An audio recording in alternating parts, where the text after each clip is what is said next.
Hey everybody, welcome back to another episode of Todd's House of Speed. Have something interesting today, a little bit different from what we normally do. So we have a vehicle that has a real problem, and it looks like we may have to decide whether it's going to go to the junk pile or back on the road. Okay, so some simple stuff that we're going to eliminate, but it looks pretty dire right now. So y'all stay tuned. Okay.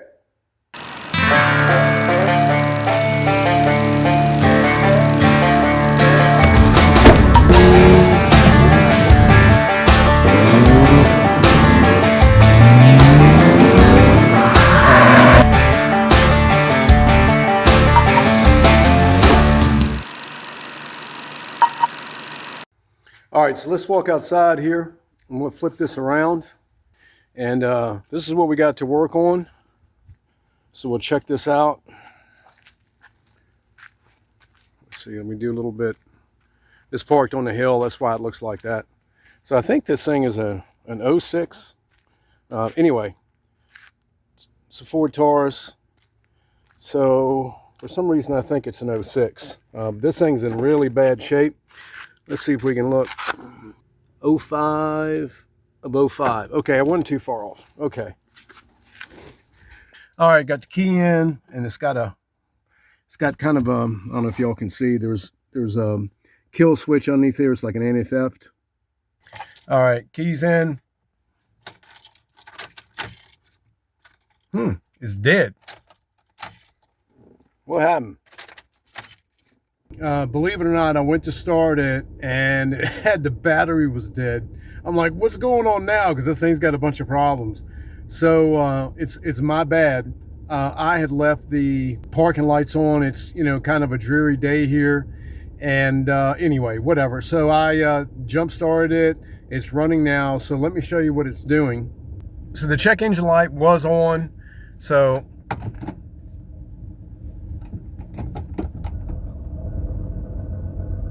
I don't know if y'all can hear that, but basically this thing has got a dead miss. There's a lot of like resonance coming back in. It almost sounds like a rod knock. I don't think that's what there's a lot going on. And then also when I was driving it, the transmission light came on. Okay, so let me back this thing up. Okay. Let's get in the garage.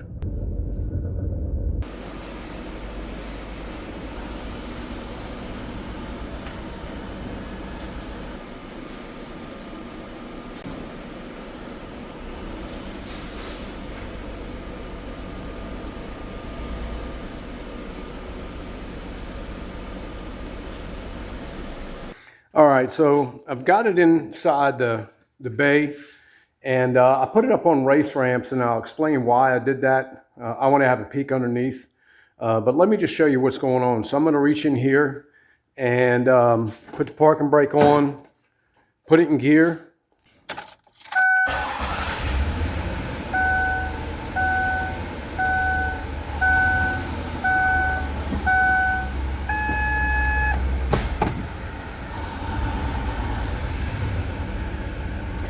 Okay, so we put it in gear, and I hope the emergency brake holds. You can see the check engine light's back on. And let's go and I'll show you.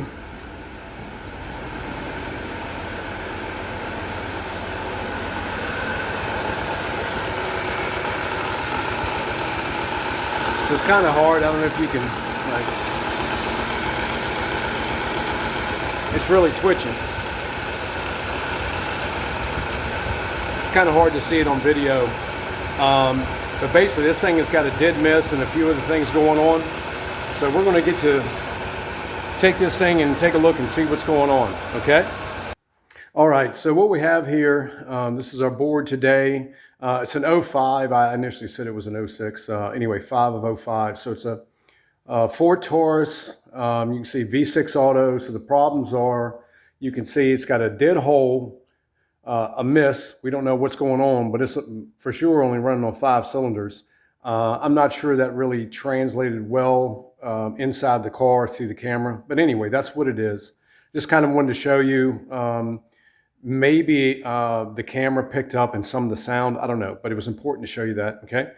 And part of our diagnosis. And then the other part is you can see we've got our check engine light on, and there's a transmission warning message on the display that's on. All right, so this car actually belongs to, I'm going to call her an extended family member. And she's on a fixed income and elderly, and this car is her only transportation. And she was really very concerned and worried that the car was certainly not usable to her, and whether it was fixable or not, could she afford to even get it fixed? So that's kind of where I came in. And so what we do here, I say we, my shop foreman, he's hanging out watching TV, I think, right now. He's not too interested in me.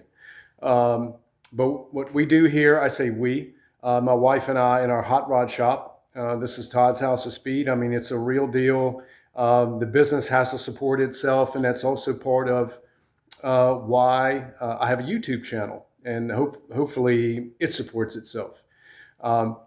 But part of that is occasionally you might have somebody that's truly in need. And I'm just a quick public service announcement that you guys or gals out there, sometimes your talents or your abilities can really make a big difference. What maybe to you is a small way, but maybe your talents and what God has blessed you all with, whatever that is, talents, resources, to really make a difference in somebody's life in a situation like this. So she depends on this car big time. It's her, she has a nice place to live, a decent place to live anyway. But she needs this car to get back and forth to work. And, just like everybody, she lives in the metropolitan area. And this car is kind of her lifeline to, get groceries, medicine, doctor appointments, and all that. So we're going to hopefully, I'm pretty sure, we're going to hopefully find out what's going on and make the repairs today. And we're going to give it back to her at zero cost. Whatever God puts on your heart out there. So I just want to make it real clear. This is not charity. What we're doing, I don't do charity. But there are certain instances that you can make a big difference with your resources or talents out there. Whatever you all have out there, maybe it could really make a difference in somebody's life. Way more than you would ever say. So again, I don't do charity. I also don't open my doors here to just every Tom, Dick, and Harry that rolls up that I don't have any money. Okay, I'm sorry. But in certain cases, and you need, if you feel like God puts it on your heart, in certain cases, be careful of how you dole that out and make sure it's for the right cause and not to make you feel good. Okay, this is not about me feeling good. This is about my talents and resources here in my speed shop. So we can make a difference here. I'm pointing whether this car is going to be destined for the junk pile or it's something that we can do and give her back a running and driving car that she can depend on. Okay? Just a little public service announcement. All right? The first thing, I've got an old scan tool. It certainly works. But I don't plug that in. Because basically you always want to do a visual inspection. You want to see if there's some clues. And just off the top of your head, I don't know if you can quite see it down here, but somebody's put a coil pack on this thing. I don't know, maybe let me get the light down here. It's certainly not original to the car. And so I'm just kind of looking, and one of the things that I didn't hear any spark arcing, and it's definitely got a dead hole. So I'm kind of coming around here, looking at it. Let me adjust the light. And I don't know if y'all caught it, but as I'm looking, it didn't take me long to look. And I'm like, well, what's going on over here? Okay. Y'all see that? What does that look like? Well, that looks like a rat's nest or probably a mouse. And then looking a little bit further, Look what I see over here. Let's see if you can. I see, look, some wires that have been chewed through, and then you can look, see that? Shocking. And look over here. And I don't know if you can quite see it. Let's see. All right. So I'm very interested in what's going on there. So looking at that, there's definitely a mouse nest and you can see where the mice have been like eaten away. They built a nest. And so what we're going to do is we're going to vacuum that crap out. And I'm going to put a mask on, man, because I'm telling you, it's nothing to play with at all. Any of that stuff, it's very toxic, believe it or not. So let me get going on that. I'll put the camera down and we'll see what we uncover, okay? And I think we might find the source of the problem of the dead miss, all right? Stay tuned.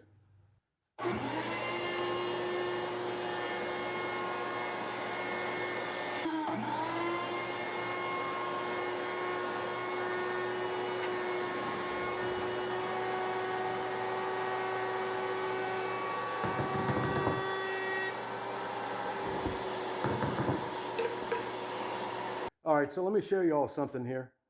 All right, so we're going to come in here and you can see basically the damage. And this looks like a vent solenoid. I'm not sure, it actually goes to vacuum and intake. It could be part of the evap system right here. Might be my guess. But see what's going on? Man, they've been munching away down here. All right, so I took the vacuum cleaner and got most of the crap out and some of the big stuff, I put in the trash. I don't know if you like right there. And you could really see what's going on. So let me flip the camera around.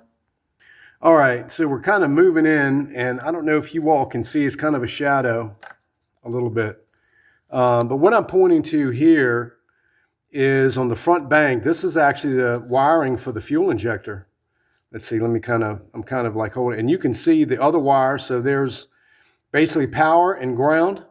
And what usually happens is, whether it's batch or sequential, usually what happens is there's constant power with the key on, and then the ECM grounds the injector. That's typically what goes on, but you can see we are missing one whole wire. And then if you look back here, man, them mice have been having a field day, okay?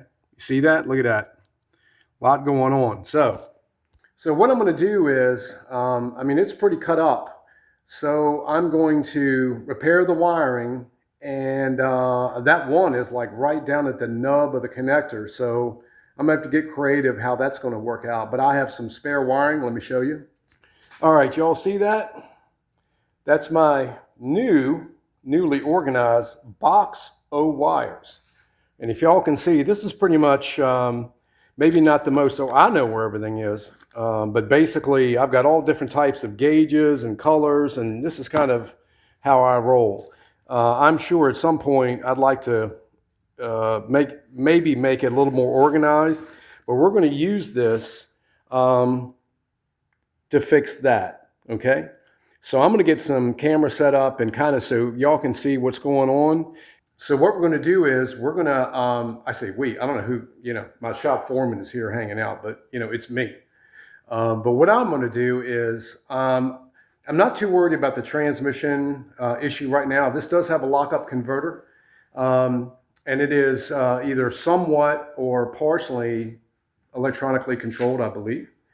And well, I'm sure it is because it's got a lockup converter. Anyway, so what I'm going to do is I'm going to start with what I can see.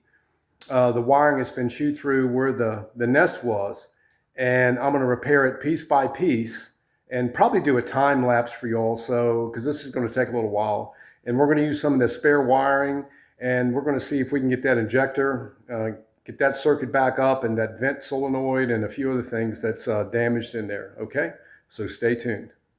Okay, so the first thing I'm going to do, just to make it easy, I'm going to take the rear bank here, the leads for the spark plugs. I'm going to kind of, and you can see I numbered them 1, 2, 3, 1 being the front of the engine. I don't really care. So it makes it easier for me just to keep track. So I don't know if y'all can see 1, 2, 3. think you can see on that. So I'm going to take this off. I don't care what cylinders they are. I'm just the orientation on the coil pack for the rear. And then we're going to take this off. I'm going to get these out of the way. And then you can kind of get an idea a little bit more clear of what's going on. So what I'm going to do is I'm going to peel this back, and I'm going to see exactly, I think that's a ground actually.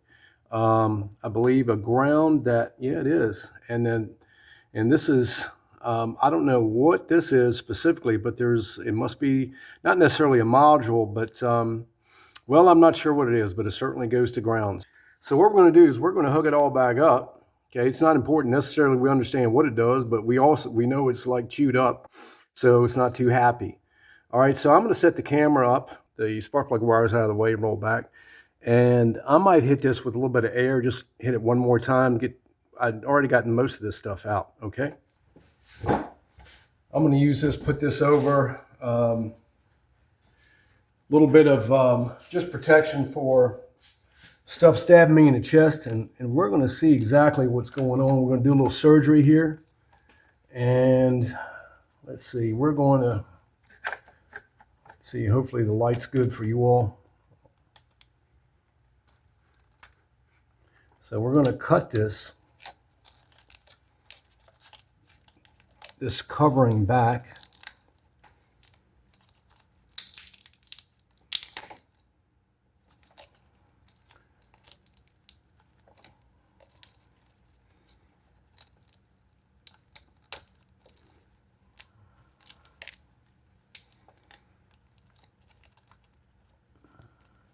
Now, I don't know if you all out there can see this, but this cylinder is not too happy either. Now, it's not a big deal necessarily, so the second injector, and they've chewed on it, but I think in this instance, what I'm going to do is I might tape that and might clip a couple of these, because I mean, it's right at the connector. It's going to be very difficult to repair really the right way. So next thing is we'll figure out where all this goes. We'll have to cut that open. We have a vent solenoid over here. So that's also it's red and brown, it looks like.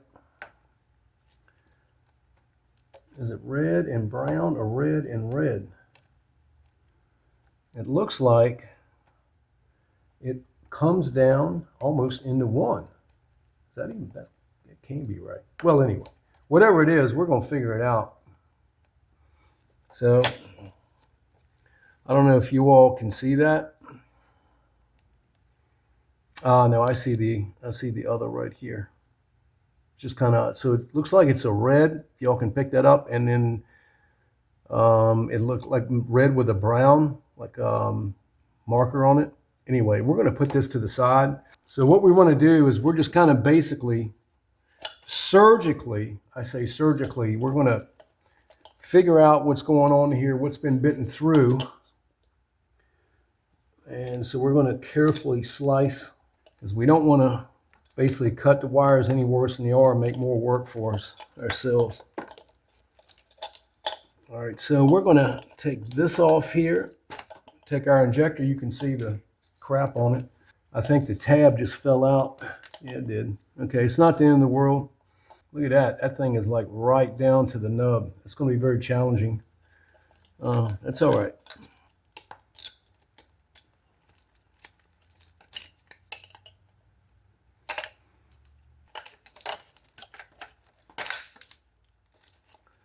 All right, we kind of pull that up and out of the way.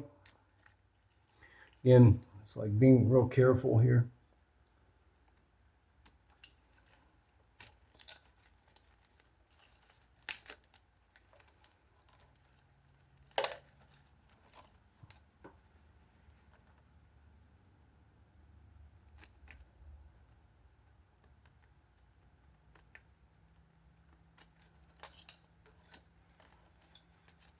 So what I did was I just kept going back in this, if y'all can see, this wire covering, this loom covering. And what I wanted to do was, first of all, just take it by groups. Okay, let me switch this around for a minute.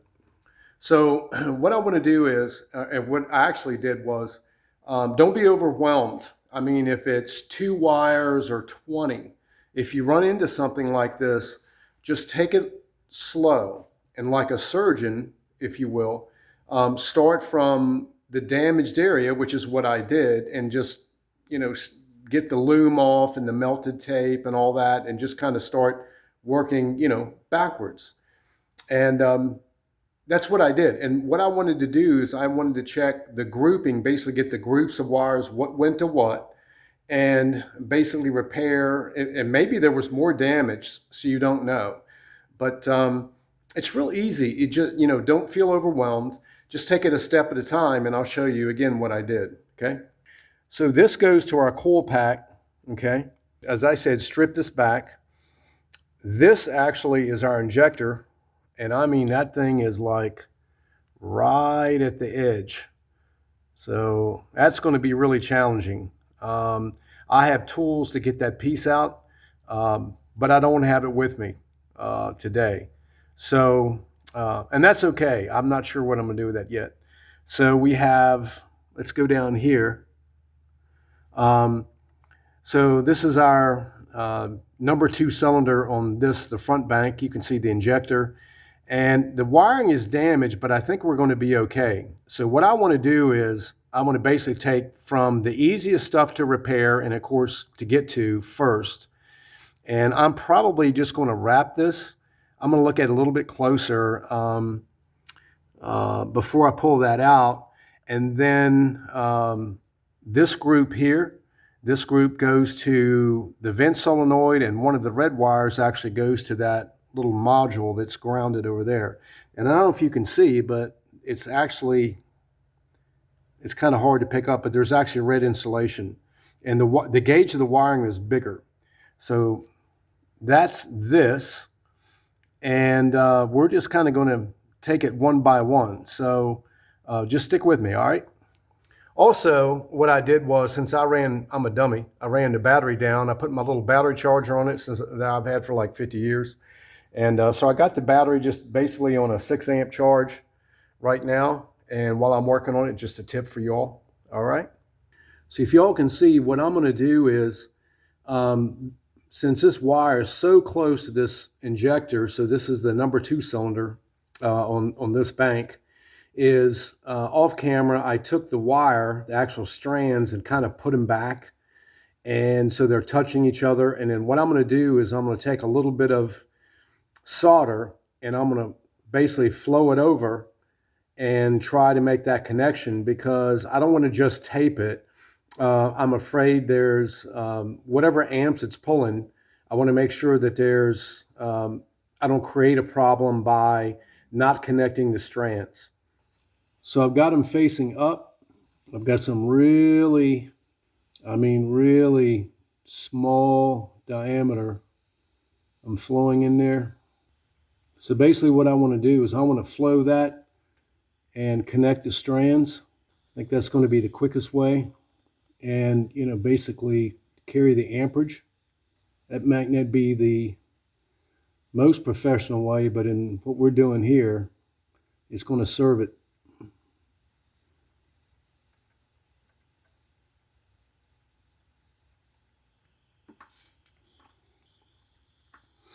There's also a little bit back here.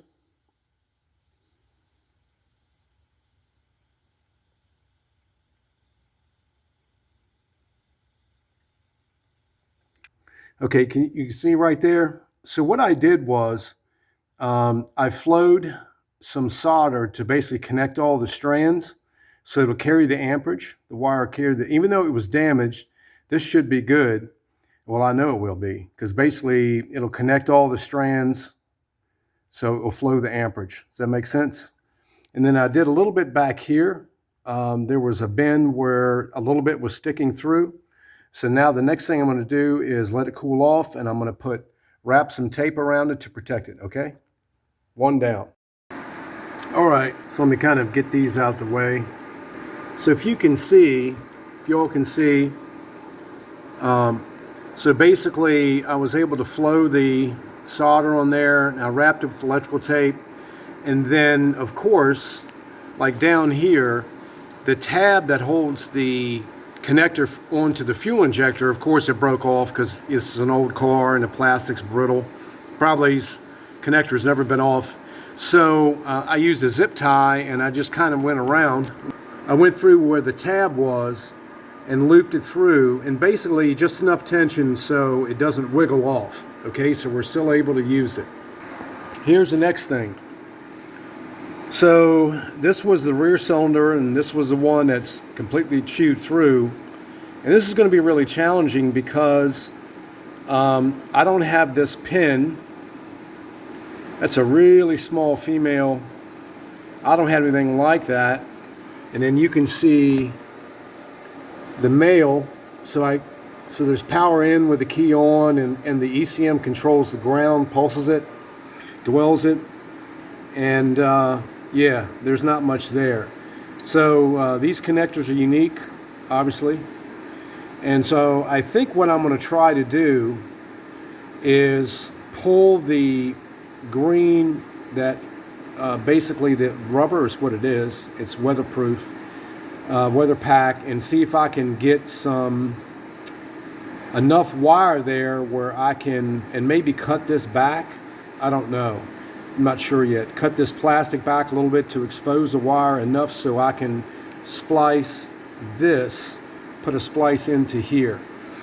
Okay, so this is what I was able to do off camera. So I took a pair of side cutters and I just kind of pinched that plastic, and because the plastic is so brittle, because it's so old, I was able to expose a little bit of the wire, and you see that's the insulation there now. Say it's red, or actually green with a red tracer.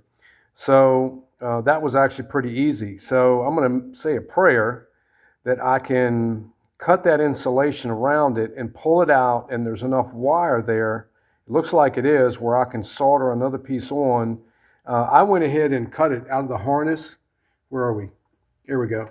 I cut it out of the harness to make it easier, and I'm not struggling with it. And so stay tuned. All right, so if you all can see, I was actually successful right down to the terminal. You can see the silver, that's the terminal. And these do come out, by the way. There's lock tabs.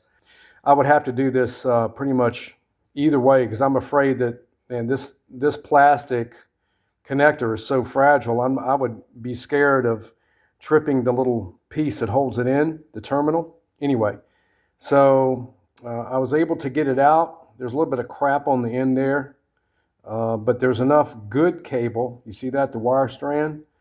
So the next thing I'm going to do is get a piece of wire of the same gauge, and I'm going to solder it in there. All right, so what I've done is, I don't know if you all can see, but I've essentially taken it, stripped it back. That's the same gauge wire.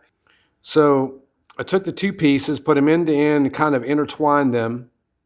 And then I'm going to take down here a pair of needle nose pliers and kind of squeeze it towards the end there where it's kind of flaring out. And then I'm going to take and flow solder over it, okay? All right, so we got our soldering iron hot. We're going to go in.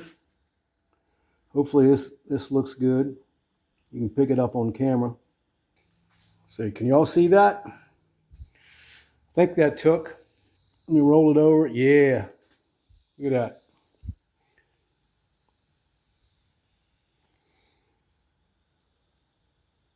So I don't know if you can see, but that looks like we got some good adhesion, good penetration. Okay. Yay. All right. So we're going to let this cool a minute, and then I'm going to take some heat shrink and go right up in here over top of it. Then I'm going to take a larger piece and put those two together to relieve the tension. Okay. If you can see, so I've got some clear heat shrink tubing. And basically what I did is I put it all the way down there and to the, it kind of was flush. I'm going to use my heat gun and I'm going to shrink that, and then we're going to go from there. All right. Okay, let me grab the other end because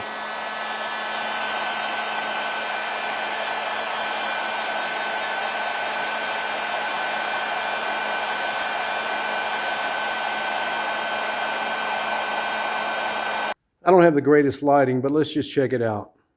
Oh yeah, we're good. So what I did was, you saw I took the clear heat shrink that I had a spare piece, put it all the way down there. Then I have a slightly larger piece of black heat shrink I had laying around.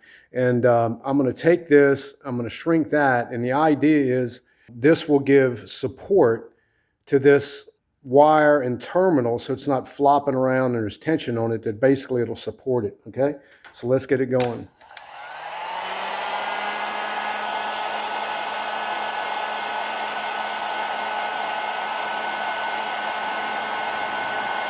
Okay, how about that? That looks pretty good.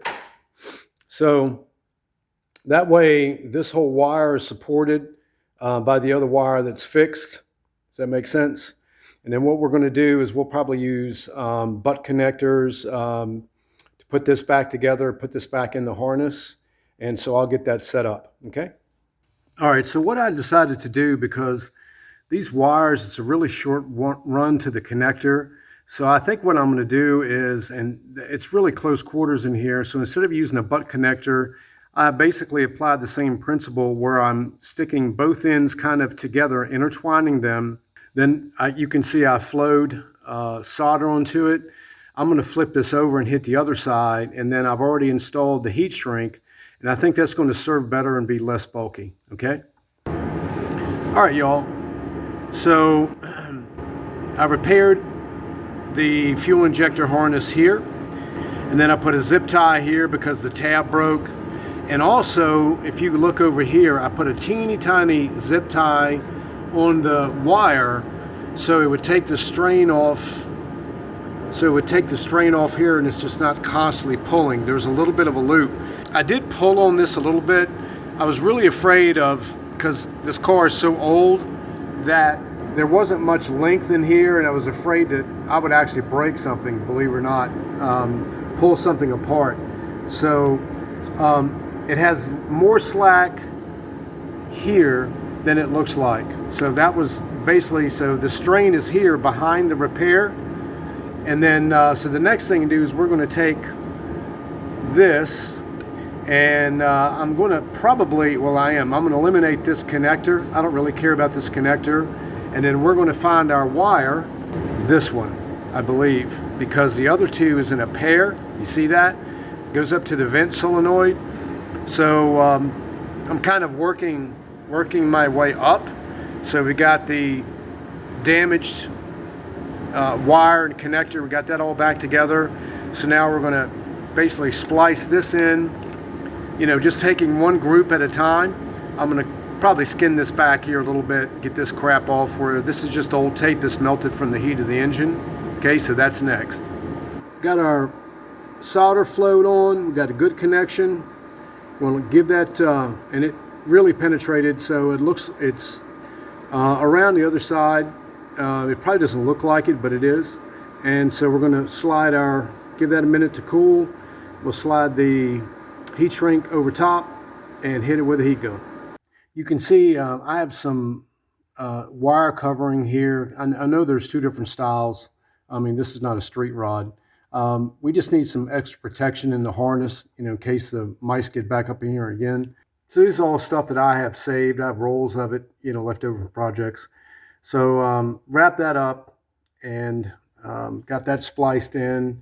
So what we have left is power and the control wire for the vent solenoid. Let me see if I can get, there we go.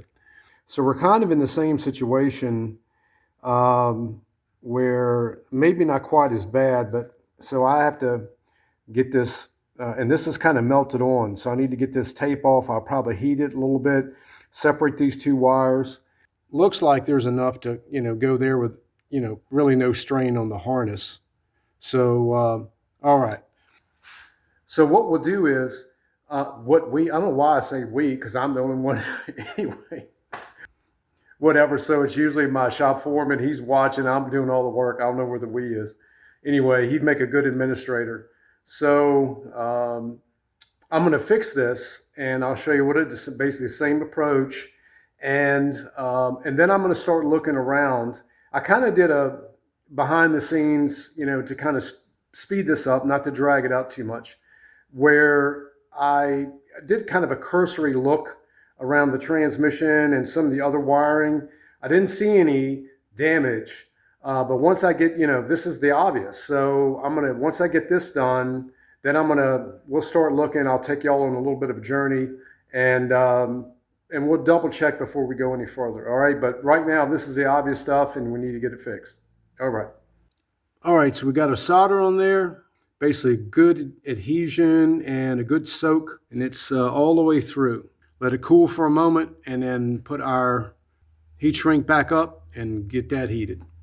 All right, we got a good solder there, got a good connection. Letting it cool right now. Put the heat shrink to the left. We're going to slide that over top, heat that, and then we're going to take the other one and slide it up. Here's our finished harness. Down here, and we still have enough length to make a nice loop. There's not a lot of strain on it.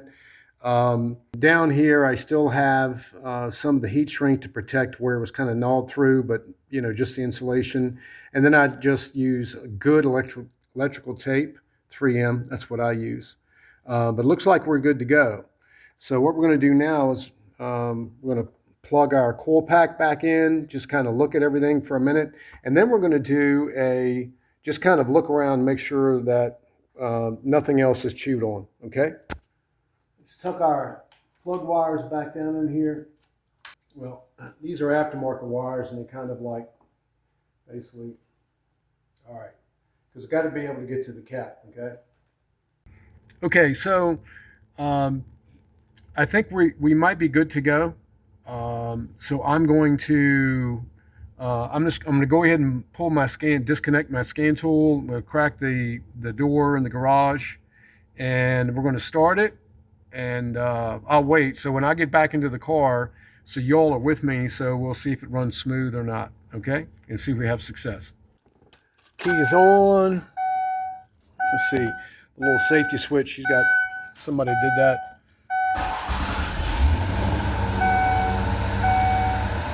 Well, it feels like it's hitting on all 6. It feels like it is. I haven't put it in gear, but it's got a fast idle. So basically, with the, I'm sure the fuel trim and the fast idle was really high. And I think because it was compensating because this car has been like this for a little while. So it's, I don't know if you can hear it in the background. So right now it feels like it's definitely hitting on all 6. So it's doing a little hunting right now from where the idle was, and I'm sure the fuel trim and everything else was jacked all around. Let's go out there and let's take a look.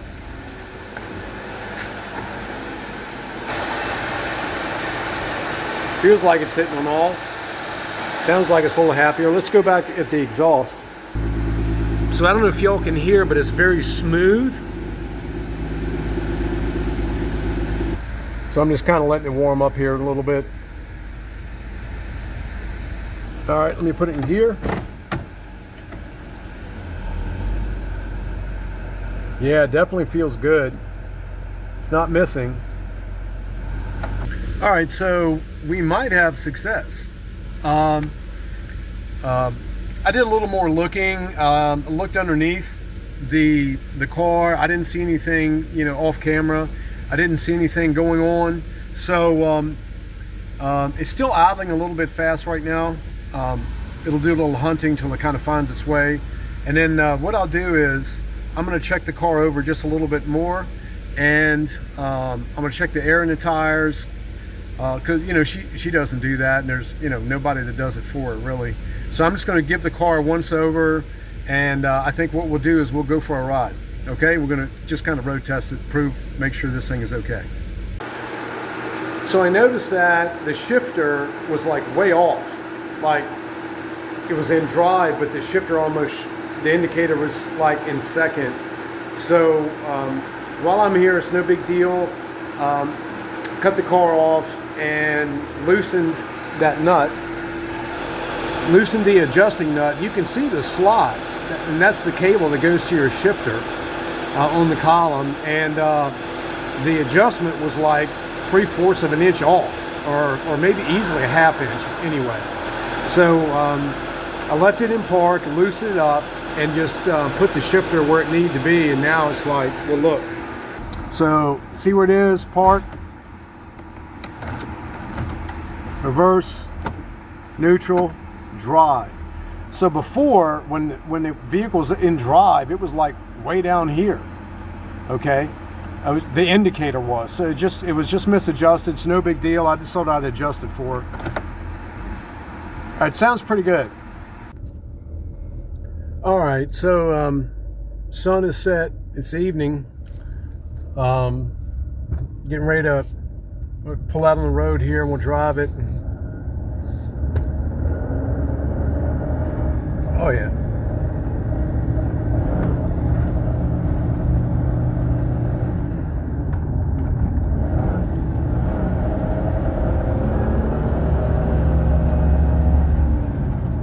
Acts like it doesn't want to shift.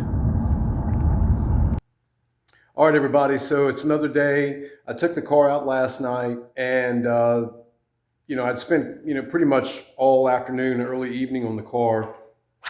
And as I don't know if the footage will show it, but as I went to go out, it wouldn't shift out of first gear, and it was kind of doing that already. And then the transmission light came on, and it finally shifted out of first into second. So then I looked down, and it was just about out of gas. I ran up to the store, filled it up with gas, came out, and again, it was like really long, and it finally shifted first to second gear. The transmission light was still on. So, and then I looked down, I drove this car pretty good, well, I don't know, like 8 miles to get here. I didn't even pay attention. Well, the speedometer's not working. So that's a clue. That's a clue. So I'm sure it was like that before. I get back, I put my scan tool on it, and there's codes for speedometer input, speed sensor. So I looked down there, and I didn't really see any chewing of the wires, but essentially, anyway, we got to figure out what's going on. So I don't know if this is coincidence, but certainly got to take a closer look at the wiring, see if that's been chewed on. We have the same instance where there's an open circuit in the speed sensor, because I'm sure that's what's going on. So we got to eliminate that. And I talked to her last night, and I really couldn't get out whether the transmission issue was, the chicken or the egg. So at this point, I'm just going to assume nothing and start looking for the issue with wiring, at least physically, okay? So let's turn this around. What we're looking at there, and you might be able to see what's going on already, but the connector down there, the black connector that is the center, let me see if we can zoom in. The lead that's going away or up is going to the axle shaft where the speed sensor is. So the speed sensor generates an AC signal, and you can see pretty much a clue right there. Okay, so the code essentially says we have, an open circuit, and it's open like really. So you see the one wire?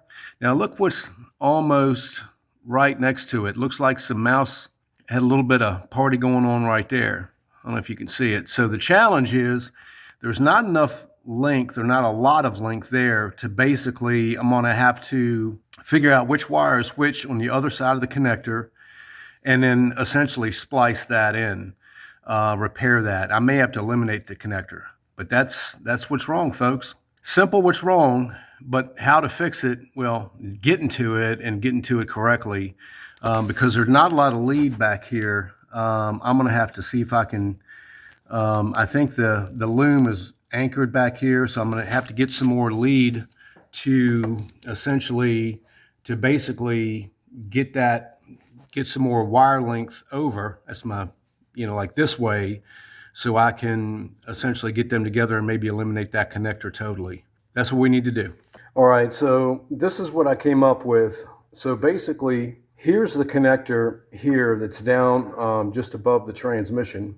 So this is on the harness side going back to the transmission control module. This side's going to the speed sensor.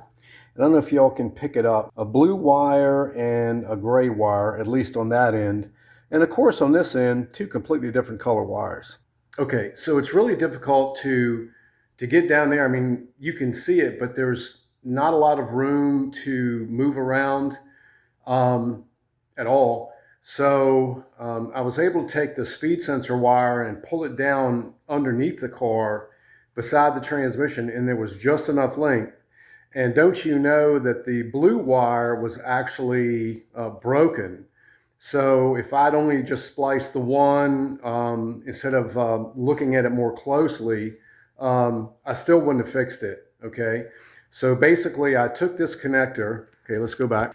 So there wasn't enough length from the harness to the speed sensor if I eliminated this, which is what I did.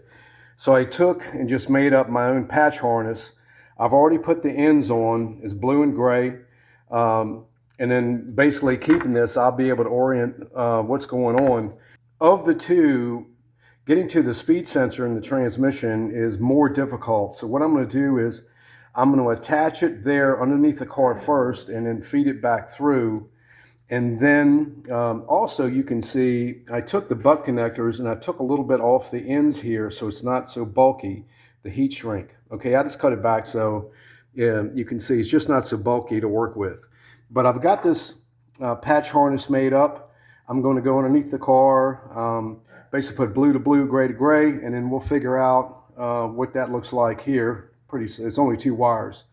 Anyway, so the whole thing, it's an AC, the speed sensor is an AC generator, generates an AC signal. I just want to make sure I have the right, it shouldn't make any difference, but I'll make sure that which wire goes to which. You just never know, all right? But it shouldn't. It's only two, right? AC signal. All right, so let me go with there and I'll attach it underneath, get that going, feed it back up, and I'll get back with you in a minute, all right? I was able to successfully get my patch harness in there, each wire to the correct wire.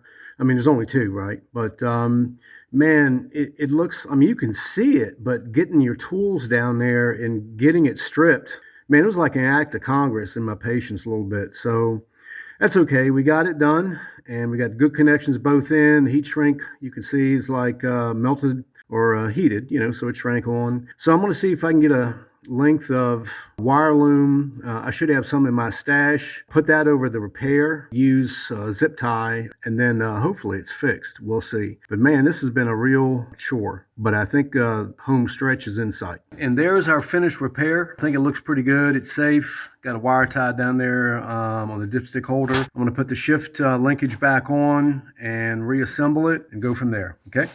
All right, we're going to go in with our antique scan tool here. Sorry guys and gals, glare. Last vehicle, that's us. I'm gonna scroll through. This thing is steam powered, by the way. I think it's low on coal.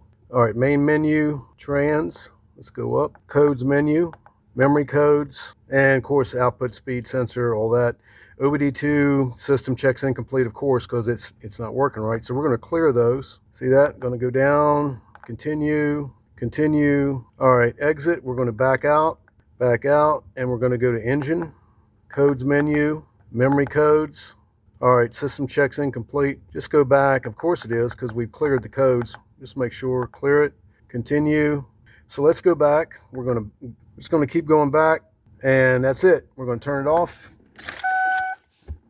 Hopefully I fixed everything like it should be. Cleared the codes, and we're gonna test drive it. And of course, the first thing, as soon as I start rolling, I'm gonna look at the speedometer. Speedometer should be working. And we're going to go from there. Okay. Backed out of the garage. The speedometer's moving. Can y'all see that? Yeah. Of course, the airbags. I don't know what's going on over there, but whatever, the airbag light. The speedometer's working. That's all I care about right now. We'll worry about the other in a minute. All right. The sun's shining. Oh, it shifts right away. Yeah. All right. So our airbag light's on, that's new. Anyway, so I'm gonna do a little more driving and we'll wind this thing up hopefully. All right, so our test drive was successful, yay. Speedometer's working as y'all could see. Went down the road, it shifted normally, of course it did, because it had a speed signal. And I'm not sure what was with the airbag light. It never came back. It was on and then it was off. So it was like, I'm gonna cross my fingers, man. You know, this car is old, but we're just trying to get it through and get her dependable transportation.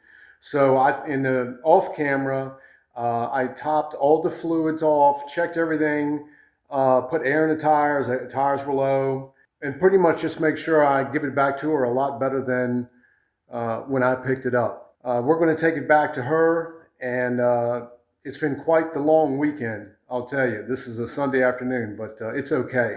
Not a lot of dollars spent necessarily, but a lot of time, a fair amount of experience to pinpoint the problem, and you could see some patches in the wiring. I may not win the SEMA award, but I've done this quite a while, and I made sure that I try to make all my wiring neat and secure, mechanically secure, and heat shrink and all that. And I do my best. In this case, the quarters were pretty tight down there to get that done. So let's turn this around. Dead hole miss. We got it. It was the wiring and, you know, chewed up there. And then, of course, the check engine and the transmission warning light that was on. It was, of course, mouse nest below that. But we got all that fixed. That's what we did today, the last part. And then what we got here, yay, a smiley face.